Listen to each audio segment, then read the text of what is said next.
G'day everyone, this is Jackson Milan, the Wealth Mentor, the co-founder and CEO of Aureus Financial. And Sam Panetta, the COO and co-founder of Aureus Financial. And thanks for joining us again for another episode of Enjoy the Journey podcast with a very special guest today, Scott Gellatly.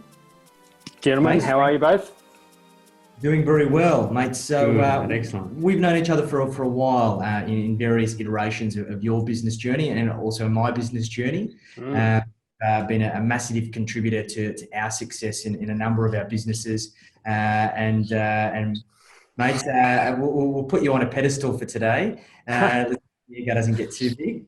That's all right. My ego won't get too big, but I'm not used to being put on a pedestal by many people, so that's definitely a good thing. It's a good feeling. So, mate, your business is Scale My Empire, which is a relatively new iteration of your business journey. So talk us through it, mate. What are you all about? Well, look, we're all about ultimately unlocking human potential, because my view of the world is that I actually want to align our work to purpose. And we're doing that largely through systems and technology. And there's a lot of ways to achieve that, but that's sort of our contribution to achieving my world vision. Does that make sense? It does, yeah. And I think for a lot of people, particularly who've been battling it out in business for a while, that sounds a little bit woo. And I think that it seems, even through our experience, it took me a very long time to get a full grasp on what it is that you guys actually do. And then it was kind of that light bulb moment where I actually saw the potential and the value of your service and what you and your team do. So, mate, hopefully we'll be able to dive into that in a bit of detail today. Happy to take you on the journey today, boys, and to the listeners of your podcast, because ultimately I feel like what we do at a tactical level resonates right through to where we're going, in work in general, philosophically. So I'll take you on the journey. Let's start on the beginning, mate. So how did you get started in business, and what led you to where you are today? Look, fundamentally, we're helping our clients to systemize their business, right? So that the founder's working on, not in. And they're empowering a team to deliver for them and ability to scale their business, right? That fundamental, work on, not in, and empowering other people, that comes from a place right back to childhood. Watching my dad start a small business and, busting his butt and trying to work hard, trying to grow it, hiring a few people, feeling like, they're failing or they're not doing it right, taking back the reins and doing a 60-hour week and then an 80-hour week, and you get more clients and then you don't like what your staff are doing, and you keep sort of adding this pressure and stress as a founder, and it builds up, and that has business ramifications but also personal ramifications. Your business, you can't scale, you're probably not paying yourself very much, you're constantly fighting fires and you feel like you're not actually achieving your purpose or what you set out to do. And then personal ramifications, the stress, the hours, the time away from your family causes, significant issues, and entrepreneurs have a high divorce rate, business owners have a high divorce rate.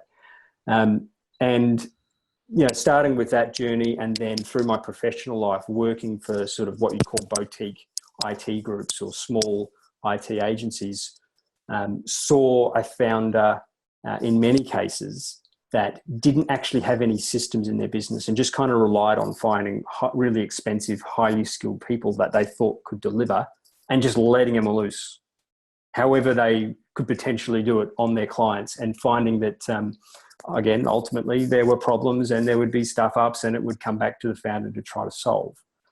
And in tandem to that, they weren't actually building a business that was saleable. So they were just hiring people, trying to deliver work, and finding that they, in the end, just had a business that was often named after themselves and didn't actually have a fundamental valuation or foundation to go and sell. So this is my experience kind of growing up, if you like, both personally and professionally. So when, we're called Zennials, not Gen X or Gen Y, we're called Zennials, my particular little bracket.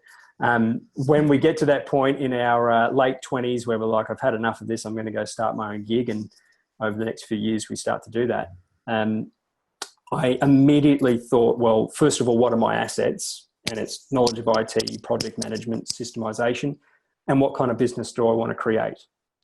And it is a business that works without me, that empowers other people to live their purpose and to work and achieve what they need to do without me having to be there for every single client. So I was very cognizant of systemizing my own business to begin with, and made sure I practiced what we preached and did that to myself before we did it to others. And over the last 5 years, we've mastered that art considerably, and we've got, particular niches that we work in. But ultimately, my journey of business and what I do is the journey that I've gone through in life. Does that make sense? Definitely. Yeah, for sure. That resonates a lot with me, mate, and I think it resonates with a lot of business owners because, and Sam and I have spoken about this a lot on the podcast, that a lot of us get into business because we want to be the master of our own destiny. We want to escape working for the man, trading time for money. And funnily enough, we were just having another podcast prior to this, and we're talking about no one goes into business to be mediocre, right? We all have this aspiration or drive to be something special and create something special, but it's kind of the day-to-day of business that wears us down, where we are willing just to accept, to scrape by and accept the status quo. And I really think that your business model is really built on trying to challenge that and optimize that opportunity to help business owners reach their fullest potential through systems and automations and just doing things smarter. Yeah, look, and to that point you just mentioned, they're typically A players. They're masters of their own industry, of their own skill set. They've done it exceedingly well. And then here's the story, they work for an agency or a company and they think, oh, these guys aren't customer focused anymore. They've lost their vision.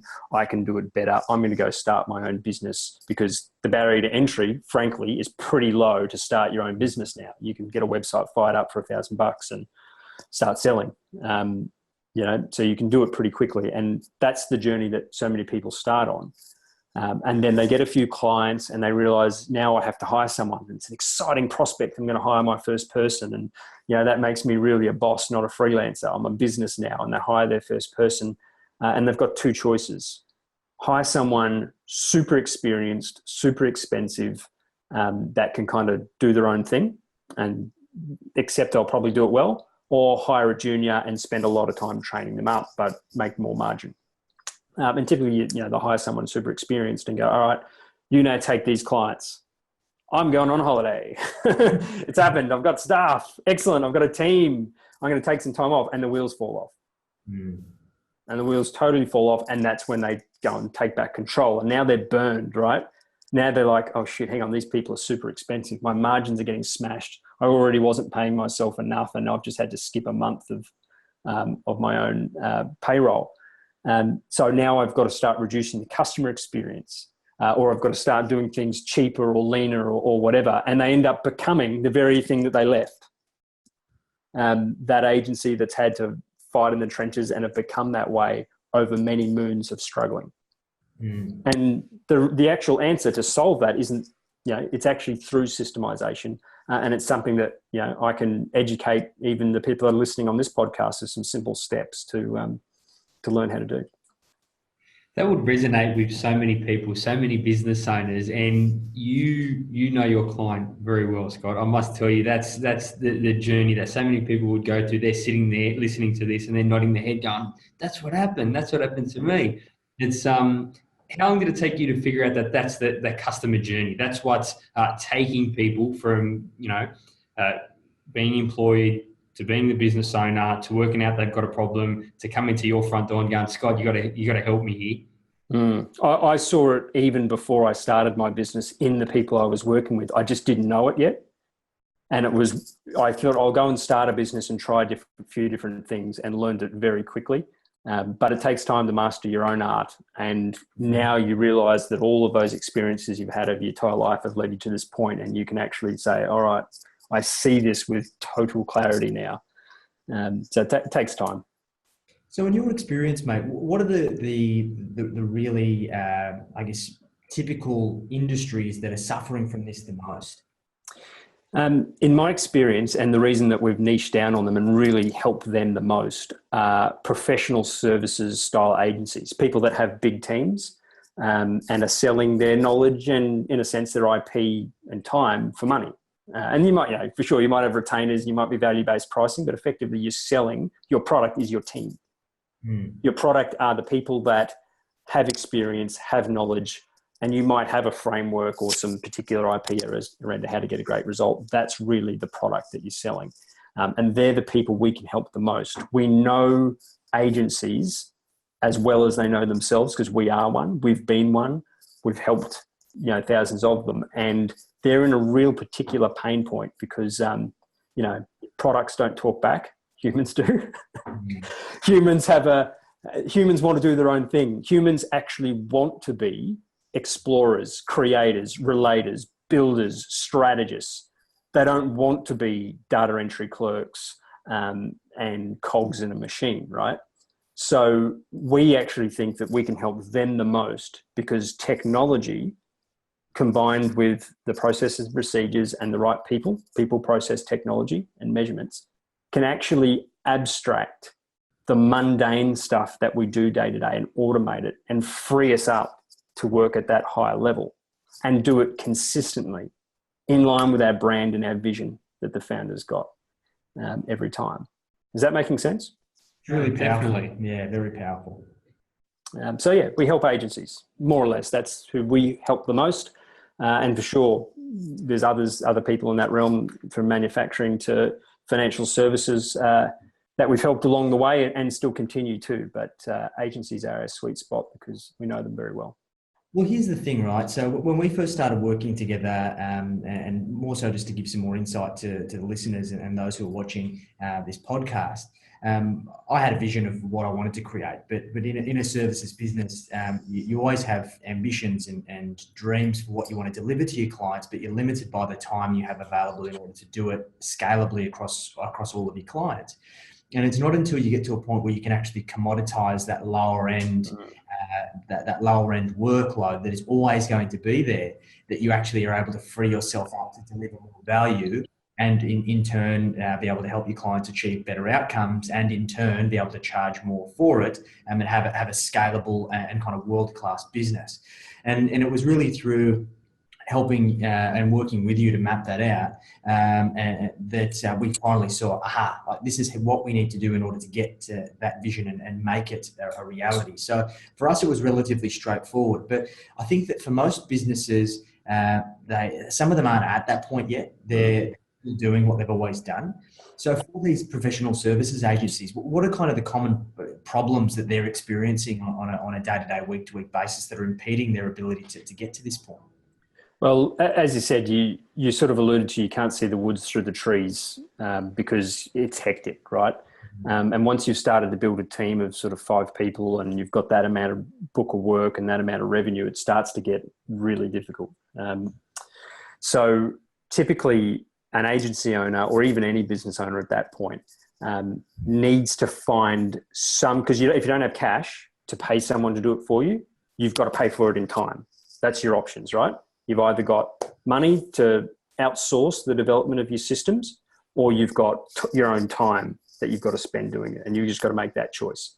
And that means it's a bit of an exponential curve, right? Because you do little bits, you abstract a little bit of mundane, you commoditize a little bit of the lower end delivery, and you free a little bit of time. And you reinvest that time like you would reinvest money. And you reinvest that time to build some more systems and commoditize or automate a little bit more. And that frees you up a little bit further. And then you hire someone to handle something because you've got a system now that's defined to do something, and you can step off that. And that curve, as you know, like compounding interest, like a reinvestment strategy, it's exactly the same concept. You either invest your time, and over the course of 3 years, you get that exponential rate where you've hired someone to create systems for you, an operations manager whose primary role is to run the operation and do that for you, and then you're off. Or you pay someone and they do it for you, and you skip the curve and get to exponential faster. So, to answer your question, what are the pain points that an agency owner or any business owner face? It's either they don't have the cash or they don't have the time to put this stuff in. I think most people recognize that they need it. And there's a lot of education out there now, this podcast, many educational groups that are sort of singing the praises and creating awareness of why systems are important. But it's also one of those things. It's like, I don't know how to systemize. It seems pretty esoteric. I wouldn't know what process to go down. I sure as hell don't know where to start or what to systemize first. And the journey just feels too long. So my advice is that, going to take 3 years. Accept that. You don't have to like it, but you do have to accept it and be comfortable with that roadmap. And then either get help or start finding time, and then get a method. I can give you a method. I can give you a method right now. It's really simple. Let's do that, mate. Give us the method. Well, a system, think of a triangle. So visualize this in your mind, a triangle. People, process, platform, and in the middle, result or measurement.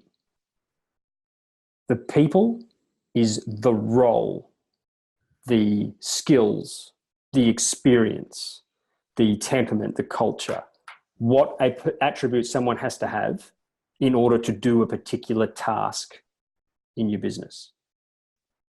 The process is the steps.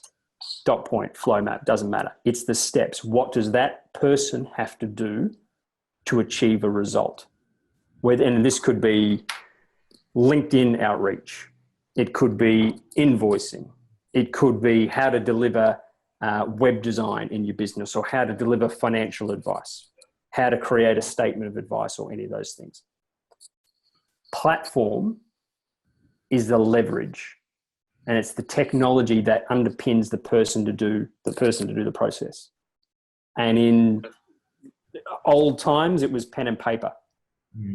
And then it became spreadsheets, and we were able to process twice as much as we could in the same amount of time. Leverage. And then there was early stage software, and we could process 4 times what we could process on a spreadsheet in the same amount of time.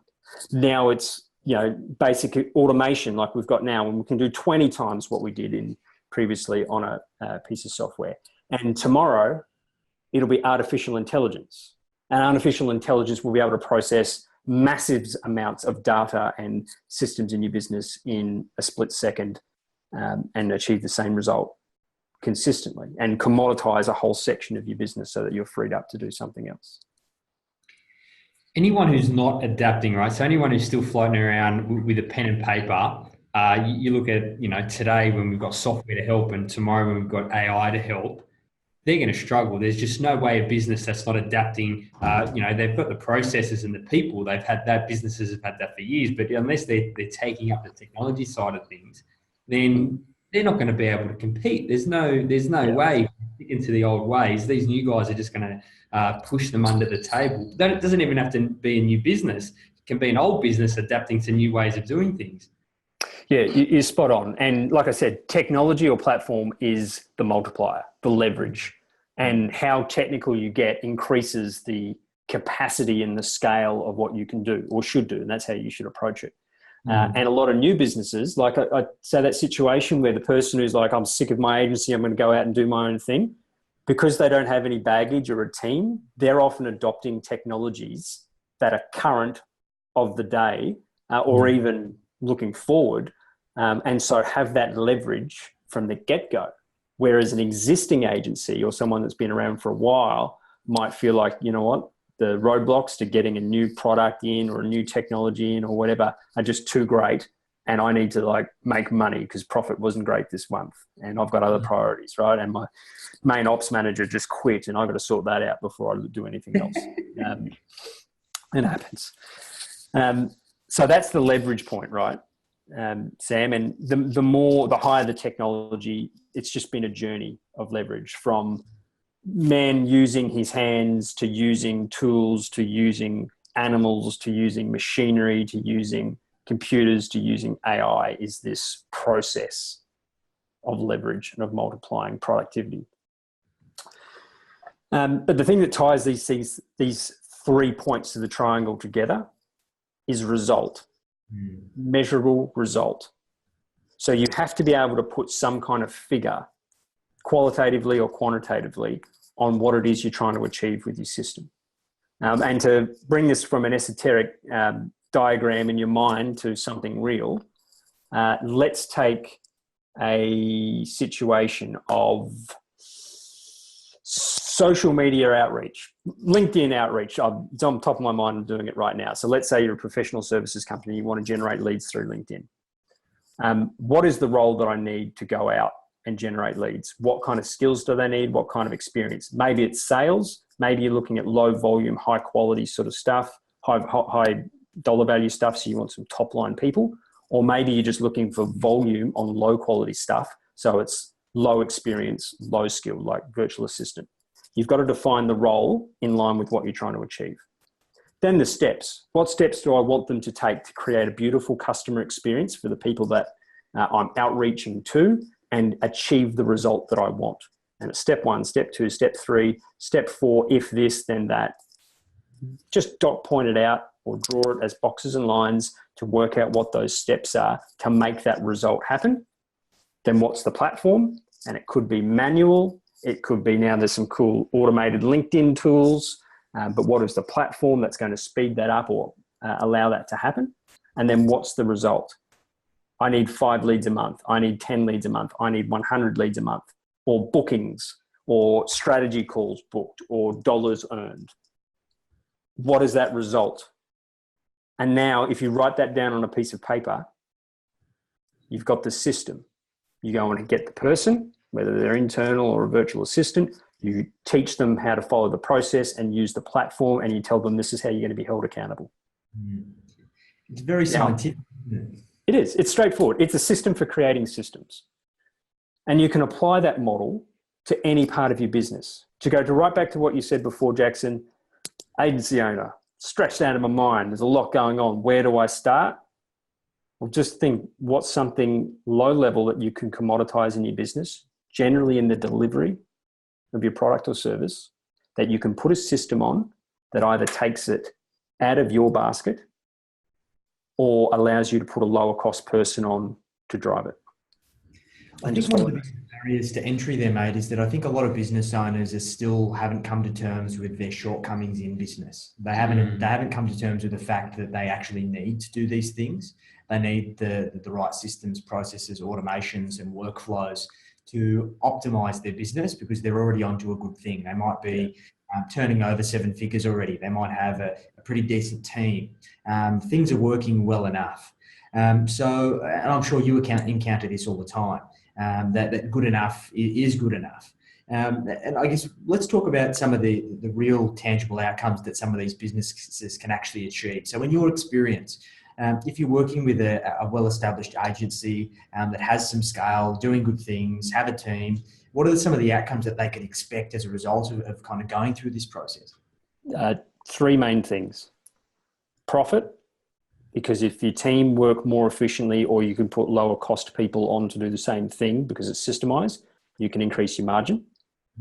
And particularly for agencies, resource optimization or team optimization will increase your bottom line massively. By like a $5 million business can make an extra $1 million a year just by optimizing their team. Yeah, wow. So profit is a big one. Systems equal profit. Second, customer experience. McDonald's knew this very well. What is the experience we want to create, and craft a system so that it's done consistently every time without a manager or a boss getting involved? So for an agency, where are you positioning yourselves in the market? What experience do you want to create? And how do I empower a team to do it consistently every time? And we know happy customers equal return work, equal referrals, equal more scale, more business. So profit, customer experience, and then depending on the situation, the type of business, particularly for agencies, getting off the tools and working on, not in. So particularly in the early stages of business, agency owners kind of doing a bit of everything, then they're hiring a few people, they're still getting involved in everything. Systems are gradually extracting themselves out to work purely on management, on decision-making, on strategy. And the people under them are doing the same thing. As you systemize things under them, they're lifting their game and aligning their work to purpose. right? We all came into, we might start an agency because we're highly creative and we love working with customers and we love speaking, creating and designing things. Now I've got to put data into a spreadsheet. Kills your groove, doesn't it? Kills your groove, man. Kills your groove. So you want to automate this stuff to try and limit the amount of, limit that kind of data processing and stuff. And AI is going to help us do that massively, right? It's going to really abstract the mundane activities and really free us up to align our work to purpose, that's what really excites me the most. It's funny that you mentioned McDonald's, Scott. We talk about this a lot, even in our business with Jackson and I, obviously with the stuff we're doing with you about the systems and the processes and the intranet and everything we're doing to help systemize the business. It seems to me, and I always use McDonald's as the example, is that not having systems and not having processes, this is an SME problem. This is a small to medium-sized business problem, because big business has been doing this for hundreds of years, and that's why they're big businesses. And that's what I think small to medium-sized business owners need to understand, is that in order to get any bigger than you are, you have to systemize.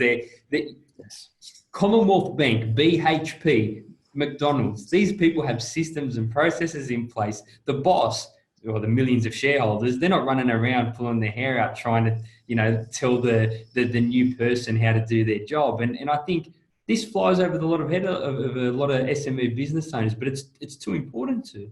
Yeah, there's actually a revenue cap you can't get past without systems either. It's in that sort of $15 to $25 million mark, and you just simply can't get beyond that unless you've got a systemized business, and then you can't get beyond that, beyond sort of the 100 to 150 million or whatever without a management team. It's just not statistically possible to do it. So you're absolutely right. Look to the people that have been before you. And yes, sales and marketing and all those things are important. Everything's equally as important. But if you don't systemize, you cannot get to the next phase of business. It's just not possible. Do you have like a little cheat sheet or checklist that you go into a business with, and you know that there's a dozen or 24 things that are the lowest hanging fruit to systemize, and you go, all right, we're going to do A, B, and C first, and they're going to get you the best results? Yeah, definitely. Every business is different. So a lot of people might already have something, one area already systemized and not the other. But we start at customer experience, because everything hangs off customer experience, basically. And there's some ancillary systems which might not be directly related, but I can tell you 99% of your business is centered around the journey from the point that someone meets you to the point that you've delivered value and received payment. So we always start, our checklist or whatever is, do we have visible customer experience that's driving how the whole business works? And then from there, you find all the gaps and you start to systemize them out. Does that make sense? Yeah, it definitely does. Yeah. And look, I think that a lot of small business owners get into this problem, and we kind of use this roadmap a lot, where we say business owners start as that technician, like you said before, they're on the tools doing the jack of all trade. And then the next transition is going from a technician to a manager. And I think that a lot of small businesses get into this thing of saying, I've got to hire all of these staff to allow me to be a manager and be fulfilled in that capacity. So, and it's normally due to, they need to have that economy of scale so they can get their income up to where they want it to be. But then small business people then complain that I can't find good staff. There's no good people out there. If I'm going to be good at what I do, or if I'm going to deliver the service, I have to do it myself. And I think this comes down to the lack of systems, that they haven't got the systems right first to support those staff when they've actually come on board into the business. Yeah, I think you're absolutely right. And like I said, it tends to be when an error or a problem happens, the founder tries to grab it back and said, I knew I shouldn't have hired staff. Or it's always me, the more staff I hire, the harder it's going to be. I think I'm going to stop growing here, either subconsciously or consciously, making that decision. And if you understand the role, so you're getting the right people to do the job, they're well aware and the steps are clear, and they can be trained on those steps, and you give them a tool to do it with, and you can hold them accountable qualitatively or quantitatively. You've actually got a framework to start hiring people. And for sure, they might still make mistakes. They might not hit their measurements, They might not follow the process, but now you can hold them accountable and performance manage them. Big part of becoming, to even cement manager level over technician, is the ability to manage the performance of your team. Without the system, they're going off doing their own thing. They do it wrong. And you go, why did you do it wrong? How come you didn't do it like I want you to do it in my head? It's ridiculous when you say it like that. It's absolutely ridiculous. You're holding your staff accountable to air, to nothing, and wondering why they're failing, or it's actually your fault. Yeah. Whenever my staff do something wrong, it's absolutely my responsibility. I'll find either a gap that I didn't systemize, or I didn't make it clear what the measurement was or the steps were, or I didn't give them good enough training. And I just go back to the system. This is the experience. These are the steps. And, for sure, if they continue to stuff it up and you keep a little journal of this stuff, right, that's called performance management. And that's when you look at other options. Well, I think you hit on a really important point that I think a lot of small business people overlook the key performance indicators or the KPIs or the metrics in which they need to measure the success of their business overall, and also the success of their underlying resources, whether it be their staff or their supply chain or their kind of value proposition. So, mate, what's the significance of KPIs in a business from your perspective? Well, I mean, they are the measurement to hold people accountable to, but trying to, I think there's two things to this. Tracking KPIs is hard, first of all. So that's why nobody does it. But knowing what KPIs to track someone against is also hard. And first, let me give you an example. Team I used to work with, the virtual assist, one of the KPIs of the virtual assistants was billable hours per month. How many billable hours have you done? I'm going to hold you accountable to how many billable hours you do. They have absolutely no control over that. They're not the salesperson, first of all. It's the sales guy who's selling the billable hours. They're reliant entirely on whether the customer actually has something for them to do. And it's not their role to keep pushing the customer in that particular situation. So that was just not a smart KPI. It wasn't reasonable. It didn't actually achieve a performance result. And in fact, the only thing that would achieve is the VA constantly knocking on the person's door saying, what do you want me to do? What do you want me to do? What do you want me to do? And KPIs can be destructive sometimes. If you're taking the wrong measurements and you're asking someone, this is what I'm going to hold you accountable for, it can create a destructive behavior, either for a client experience or within the team. It could be sales without borders, people stealing sales off people because they need to hit their number. It can create a destructive behavior. So you've got to be very careful around what you define a KPI is. Then you've got to be able to measure it, and you can't measure it without data.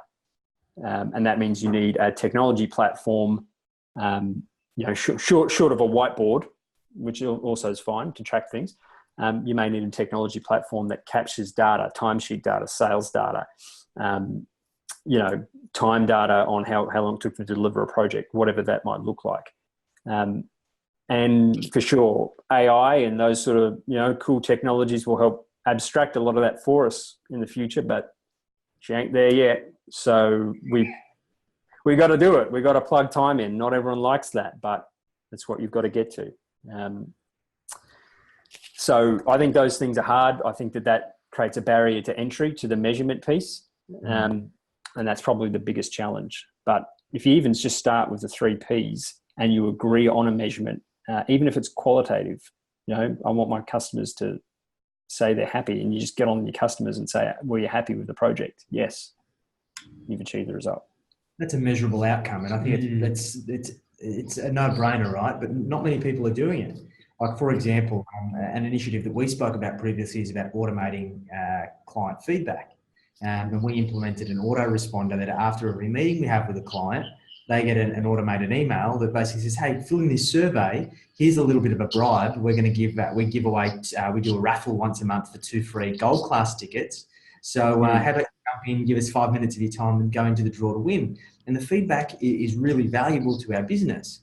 It helps us because we're getting it from the coalface. It's straight from the customer's mouth. So it's little things like that helps you measure and improve the way that you do. And one little thing like that can add an enormous business, enormous impact to how you adjust that system and iterate it over time to make it better. And I think it's important that for anyone that's listening to this who's going, oh, for F's sake, now I've got to start tracking KPIs. Systems are already hard. I didn't even know what a system was before this. Now I've got to track KPIs. What am I going to do? You don't need to track a lot of them. And the same KPI can measure several different systems. Your customer feedback score is the measurement on probably a dozen different little systems that are involved in delivering something from the client. Or you might have a small set. It might be how long it took us to deliver it, what was the customer feedback, what was the ultimate cost, and what was the revenue maybe. You don't have to be super complex. You don't have to overthink this. And some metrics can apply for a greater journey. All right. So just keep that in mind. Mate, this is powerful stuff, right? It really is. I hope anyone who's listening really understands the power that this has on business. Without going into too much detail, do you have any big wins that you've got in your head that you've had with your clients, that you went in there, you saw the opportunity, you undertook it with the client, and it was just mind-boggling results? So, have you got any little stories like that you could share with us? Oh, for sure. Last year we worked with an agency that Sydney-based, had a small team and wanted to grow rapidly, and the cost of labour, particularly in Sydney, is super high, particularly for his particular skill sets. So scaling was extraordinarily difficult, and every person that got brought on board had to be whipped like a horse to get value out of them, right? So by working with them to first map out the customer experience, then working out all the different systems we needed to create to empower a lower skill level team to deliver this stuff for them, they were able to then open up a team in the Philippines. Lower cost, they knew the skill level they needed, and they could deliver the system, and it got reported on the dashboard.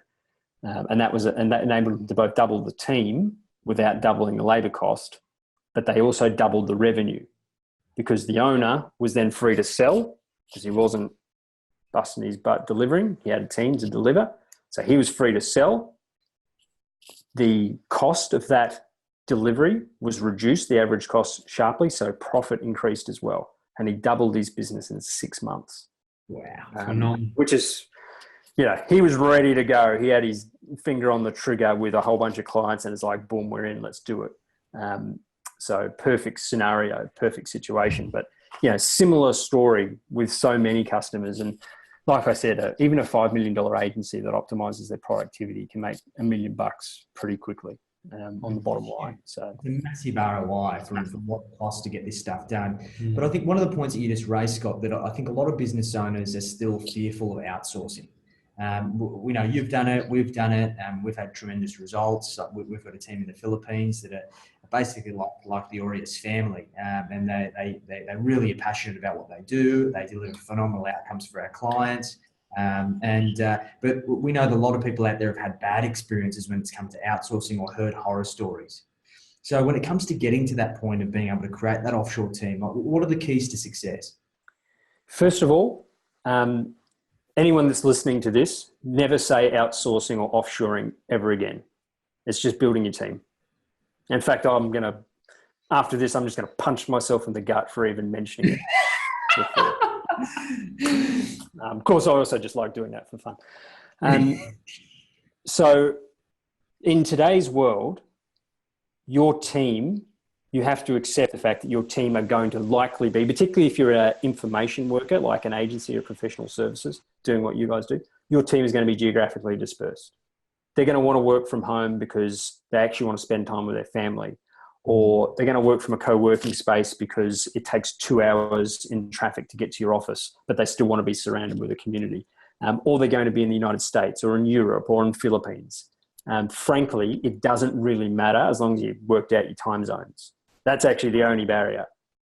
You need to be working with people no matter where they are and treating them like a team as if they were sitting in your office. So when you say, I'm scared of outsourcing, well, are you scared of hiring? Because if you hire someone new, and they're at 100K a year and they stuff up, it's probably going to be a way bigger impact to your business than hiring 5 people in Manila for 100K a year, and one of them being a problem. So treat it like you would hiring or building any team. Focus on, build the systems so that they know what to do and you can measure and hold them accountable. Manage their performance. You've got to set the expectation and then go and visit them like you would any team. Make sure you factor into your budget that you're going to go hop on a plane and go visit Cebu or Manila or Bangladesh or wherever it is that your team is sitting, so that you can actually powwow and build a human connection, because we're all humans. We all have families. We've all, love our work and hate our work and have good days and bad days, and, wish our boss gave us more freedom, but wish our boss gave us more guidance. And, like I can tell you, I've been around the world and I've spoken to a lot of people and we're no different from one another. Does that make sense, guys? Definitely does. Mate, it's a very important point. It really is. I think that there's a lot of people out there that I've seen, and look, I've even been guilty of it myself in previous businesses where I've tried to build virtual teams or global teams. And the temptation is always there to treat them as if they're a commodity, because you are disconnected from them. And unfortunately, you just can't do that. You need to nurture them and cherish them as if they were a local staff member, invest in their performance and their growth, and you always get out what you put in. And I think that goes for anything in life. Excuse me. It does. And culture, just knowing cultural differences and how that impacts how people perform is important. And again, it doesn't really matter where they're located. The culture in Sydney is different to the culture in Brisbane. If I was still in Brisbane right now, I probably wouldn't be wearing pants, just because Brisbane and it's hot and it is what it is. Whereas, my guys in the US are, they're very proper. They don't swear religiously like we tend to do over here. And they run a very professional show. The guys in the Philippines are very much the same. But they're very family oriented, and anything that you do that might impact their family environment is going to get knocked on the head pretty quickly. And they've also got like 4 hours of travel a day. So when they're running late for work, that it's probably because they're stuck in traffic and hating themselves, not because they're slacking off. You've got to understand the different cultural and have situational awareness as to what you're doing. Man, I think in 2018, that should be no matter if you're in business or not, that's a life skill. I think you should understand other people's cultures, because it's not like it was a couple, 100 years ago where cultures were disconnected. You walk down the street, you're in Melbourne, we're in Sydney, and even where we work, and there's 100 businesses here, I guarantee you there's more than 100 different, nationalities or backgrounds that walk around this place. And it's, mate, I think it's super important. I think it's very important. That's actually what makes Australia great. I've been around to different places in the world, and you can walk the streets and you'll only see one type of person, the local type, and you're really a stranger in a foreign land. In Australia, you can never completely avert racism because there'll always be idiots, but you would definitely say that over top of other countries, we've been the most accepting of all cultures, and anyone who wants to give it a crack and have a go will say, all right, mate, show us what you got. Have a go. Let's see what you got. And we all resonate with different people in different ways and at different levels, and that's cool. But in Australia, you can walk the streets and see a bit of everything. And I think that as a race, our ultimate goal is to eventually all be one, and there won't be such thing as what we call race in the future, whether we just do it through good old-fashioned breeding or genetic modification. Who knows? But I for one am for breeding. But I was second you on that. I was second you on I think most of us would. So we'll get there. And I think Australia is a good case study. I imagine a lot of countries around the world are watching what we're doing and going, does it work? Yeah, I think we're setting the pace, and it's interesting to kind of watch all these different business journeys and various iterations of what we're all trying to achieve, whether it be in life or in business. So time will tell, I guess. And indeed. change of pace. So what's your purpose, mate? Like, it's beyond the business. What are you working towards? What's the light at the end of the tunnel for you? Look, I'm at a bit of a crossroads myself as to what my long-term view will be, because I've gone on quite a journey over the last few years, and I do have a passion for unlocking human potential and becoming our highest and best selves. I do have a passion for aligning work to purpose, and I look forward to the day that, you know, my son can be in school and he might show that he's going to be a great artist, or just a great father, or maybe a great management or a strategist. It doesn't actually matter. We recognize the value that any one of those roles has to society, and he's compensated, or there isn't a need for compensation for that. So my future vision is a world where being a scientist doesn't mean working from my mum's basement till I'm 32 before I can afford to buy a house or whatever. Like, you know, I want to be able to do whatever I want that's aligned to my purpose. I think technology is going to play a massive part in that. And we're going to need, you know, people like us in our age bracket who are going to be moving into the world leader bracket in the next 10 years. We're actually responsible for guiding humanity to get there safely and without giving the AI the keys to the nukes and hitting the reset button on us. You know, it's our job to lead people to get there. So for me, I've got that overarching purpose. It's got to be done in line with creating a safe, financially secure, loving environment for my family to thrive. But I'm trying to toss up, you know, am I an educator? Do I want to bring on the next generation, help train the next technologist to take the next step? Do I want to be a thought leader and a guru standing on stage inspiring people? Do I want to build a product, you know, an AI or something like that that's in line with achieving that? That's sort of where my head's at the moment. What's the 10-year vision? Where do I want to be? I've got to do what I'm doing now, and the business, you know, build the business, scale the business, get it cracking. But there's a grander purpose in mind. And that's really exciting, mate, because I think that if we would have rewound 50 years or even 30 years, and all of those ideas of all those things that you just mentioned would probably have a really high barrier to entry for you to achieve them. And I think that today, the barrier to entry to pursuing all of those things, given that the skill set that we have all created over our careers to date, all of those things are a plausible possibility. It's really, for all of us, we're the masters of our own destiny. I think if we rewind back to like the original industrial age, for you to be an entrepreneur back then, the barrier to entry was so high. You could have all the dreams in the world, but most of them would probably be impossible. And these days, we're really the only limit to our potential, right? You absolutely. We are mentally the only limit to our potential, and it is the most exciting time to be alive, in my view. There's a lot of pessimists out there, you know, about giving the keys to the nukes and to the AIs and all that, but I'm a massive optimist, and I know that as long as there are enough pessimists holding guys like me back from destroying ourselves through thought, we'll be fine. You need progressive and you need conservative. You've got to have it. Oh, mate, if the robots come, we're all doomed anyway. We'll deal with that when it comes, I guess. And if you can't beat them, Sam, just join them.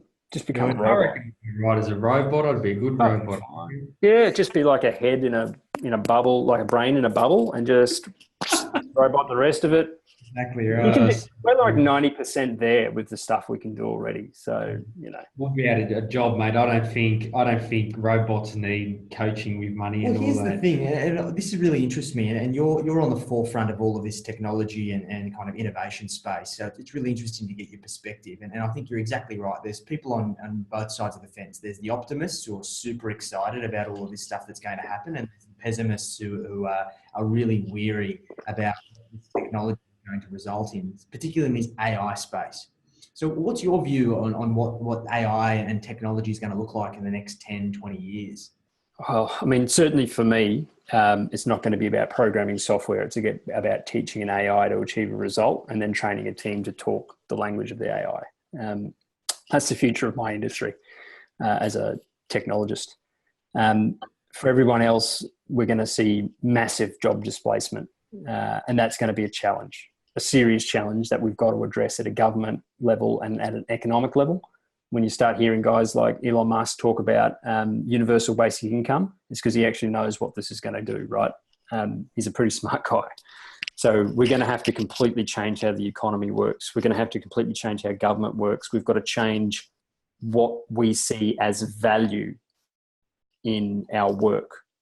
A mum who wants to stay at home and bring up a family contributes massive value to a community. And we need to recognise that, because there won't be the number of jobs, and the jobs that are out there will be strategy, they will be exploration, they will be creativity, they will be leadership. Humans love community. They love to be aligned to purpose and be around a community, and communities need leaders. That's the future, is this kind of arrangement. We won't have businesses, we'll have communities that will come together to achieve a purpose led by one or many people. And AI and technology will be our companion to make smart data-based decisions, to automate stuff that we don't want to do, so that we can have an idea, tell the AI what we want to achieve, and it'll go and build it. We'll go and set it up or whatever. Does that mean there'll be less jobs? Well, maybe, but the jobs will be very different. I think, sort of like anything, population keeps increasing. Technology is also kept increasing, but employment rates are still the same, or better. So I think we'll manage. And you know what? Sorry, you go. Here's the $1 million question. Will the Terminator happen? I think that the answer is yes, actually, but not. That's horrific.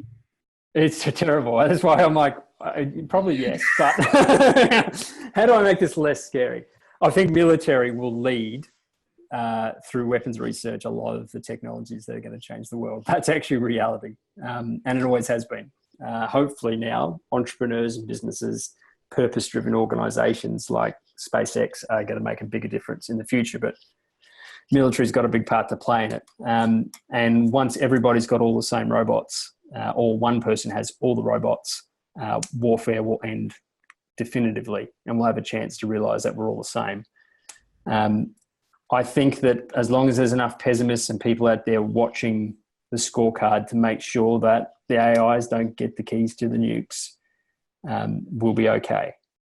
Because I think, to be honest, I think the ultimate destination is that we do incorporate the technology into ourselves, first through wearables, then through implantables, and then by genetically engineering our bodies to achieve the same result. Because guess what DNA is, boys? Computer code. That's all it is. It's pretty confronting, isn't it, when you really think about it? I'm going after this. I'm going to go buy a gun. I'm going to go live on the farm. He's going to go out of here. I'm done. Look, in fairness, mate, you've got at least like 6 months before this happens. So better start stockpiling arms. So good. But it's exciting. I'm excited by all of this. Look, I think that what's the worst that can happen? And I try and apply this mindset to everything in life, in business, personally, and even when it comes to Skynet. Elon's already trying to build rockets that are going to take us to Mars anyway. So what's the worst that can happen? We jump on a rocket ship with Elon and we go across the universe. And it's dusty though. It's a bit dusty over there, isn't it? I can deal with that. I can deal with it. I reckon they can get rid of the dust. If they can get us there, they can get just concrete it. Send up. Yeah. So we just make Sydney, just drop Sydney on there, and you'd be like, yeah, this is just. They did it in Dubai. They can do it on Mars. They did it in Vegas. They can do it. They can do it. They can, and it certainly beats running from your life from killer robots. Exactly. Unless you're into that kind of thing, which a lot of kids are these days. It's like, put on a VR headset and run for your life. Exactly. It's an interesting time, mate. So look, if you had to share some words of wisdom for business owners, based on your experience, everything that you've learned to date, what would be some words of wisdom? Look, you've got to empower your team to deliver for you, or you'll never scale and achieve the purpose or the impact, or even your personal goals for that matter, in the world. You can't empower people to deliver for you without vision, without purpose, without culture, and without systems. And technology is certainly a big point of that. So if you want to grow and you don't have these things in place, or you don't know how to, you've either got to find the time or find the help. Mate, that's great advice. That's excellent. I hope all the small and medium business owners that are listening to this, I hope you know that you are sitting on a gold mine there. You just need to learn how to think big, think like a big business, and systemize yourself. Yeah, I think that my motto has always been through everything, you stick to what you know and you outsource everything else. That's why we've got you involved in our business, Scott, and you've helped us achieve phenomenal results and results for our clients as well. So, mate, if anybody who's listening or watching this wants to get in touch with you and your team to continue the conversation and see where you may be able to add value to them, how are they best to get in touch with you, mate? Easy. Okay, website, scalemyempire.com. You can find me on LinkedIn /Scott Gellatly, or you can shoot me an email at scott@scalemyempire.com. I'm sure there'll be some show notes or something like that they can find a few links on and get in contact with me that way. Fantastic. Perfect. Well, mate, it's been great sharing your words of wisdom around the importance of systems and processes and having a results focus when it comes to measuring anything or optimizing anything in your business. And from what you've said and through your experience, there's plenty of meat on the bone and low-hanging fruit for most business owners to create phenomenal results in their business and be doing more of what they love, which is what it's all about at the end of the day.